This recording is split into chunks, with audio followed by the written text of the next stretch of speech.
Welcome. Today we're going to take a look on how to make Zibra VDBs run in sequencer. So here's an example. Just going to go to frame 1 and hit play right there. And you can see this VDB is playing inside the sequencer. Right now the sequence is set to loop right here. So that's why it keeps repeating.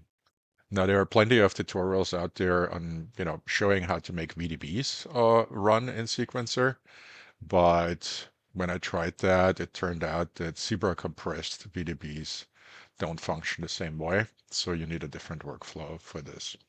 So the first thing before we do anything is we have to make sure that Zebra is installed. So you can go to their website and just download their tool. You're going to need to make sure that in the plugins, this is activated. So if I type in Zibra, here you can see Zibra VDB is activated. And when that happens, you're also going to have this here under tools, you're going to have this section here. And you can either import a Zibra VDB file, or you can import a VDB sequence that will then be transcoded into a Zebra VDB. So this is going to take a while. So if you're, for example, using DjangoFX Embedgen, then this is what you would bring in, and it's going to transcode it into this. And it's going to look different in our content browser. So in our content browser, I just downloaded the demos of the Zebra VDBs that we're going to be using here right here. But ultimately, if you bring in your Embedgen files and they're being transcoded or compressed into Zebra VDBs, it should look the same. It should have the same symbol right there. So right now we're going to, set a sequence up.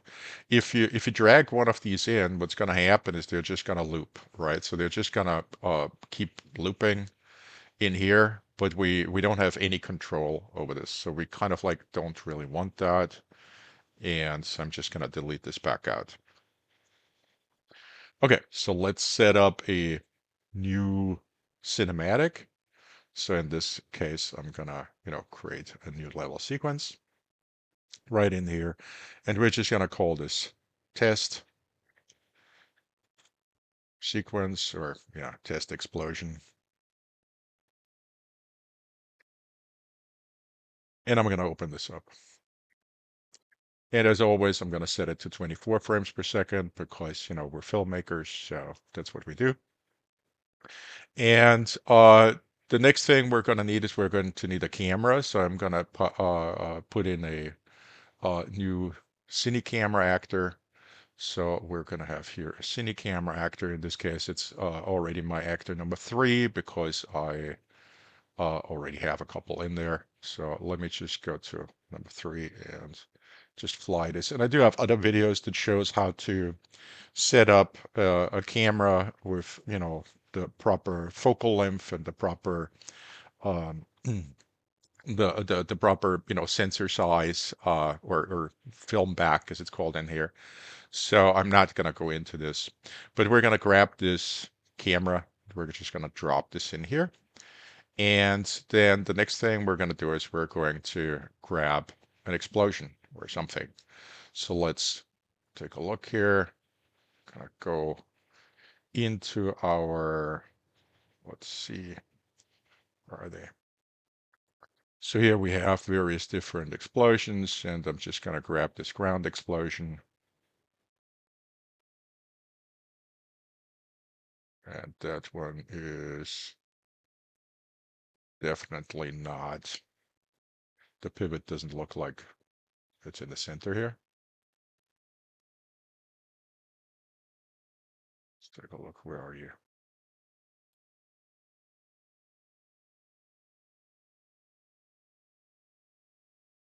This one seems to be very big.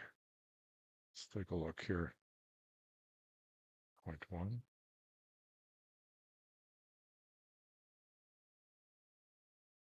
Maybe I'll switch to another one. Maybe that was a bad choice. Oh, there we are. Where are you?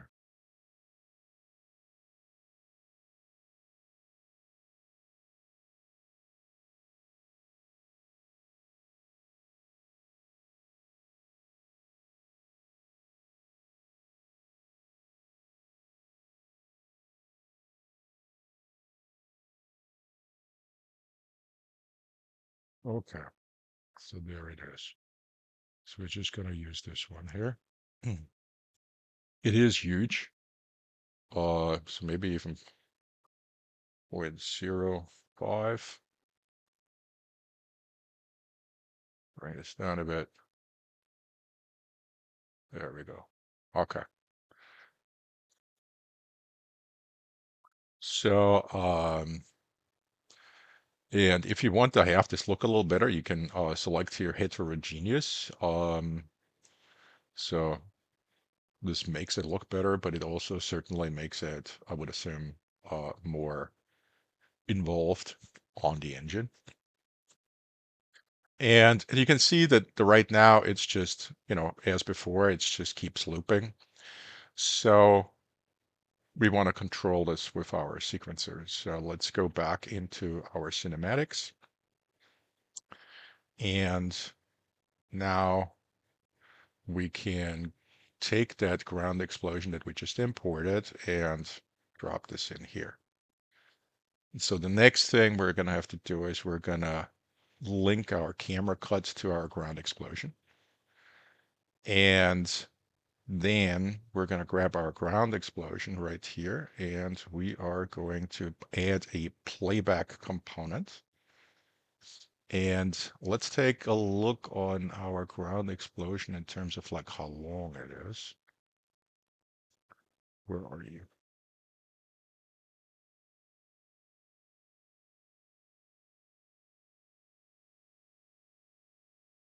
So somewhere down in here. So right in here, it's going to show us, so it's the frame rate currently is 30 frames. Frame count is 200. So we're gonna bring this here out to 200. So let's take a look. I think I can type this in here. Yeah. So now we have this at 200, and this here I still have to play with if this is a good idea or not to change the frame rate in here. Obviously, if you're coming from Imogen, you'll probably have this set up already. But I'm just, for the sake of argument, I'm putting this into here now for 24 frames. And you can see that we have 200 frames. So we're gonna, stop animate. We're gonna go with our frame count to 0. And we're gonna now, in our playback component, we're gonna go and go current frame. We're gonna make sure we're on 0. We're gonna current frame, we leave it at 0, and we're gonna set keyframe. Now I'm gonna go all the way to the end, which should be 200 in this case, because that's how long I made this sequence. And maybe not. I didn't drag it out. So let's drag it out to 200.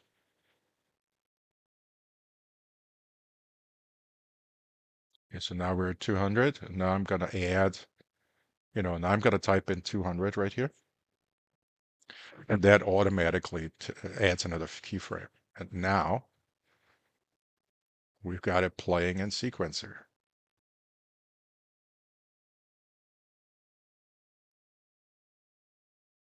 Whoopsie. Can see it like that. And again, it's looping because it is set to loop right here. So if I stop that, it will not do that. Go back, play, pause it.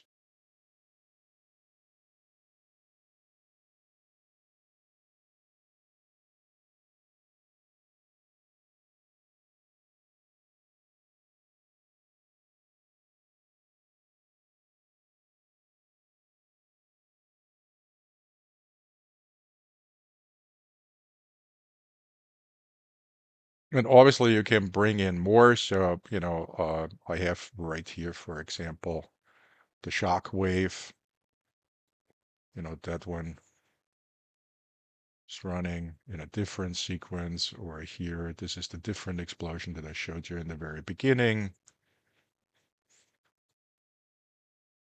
So that's the setup. I hope that this was helpful, and wish you guys good luck in your virtual production endeavors here. and I'll see you next time. Have a good one. Bye-bye.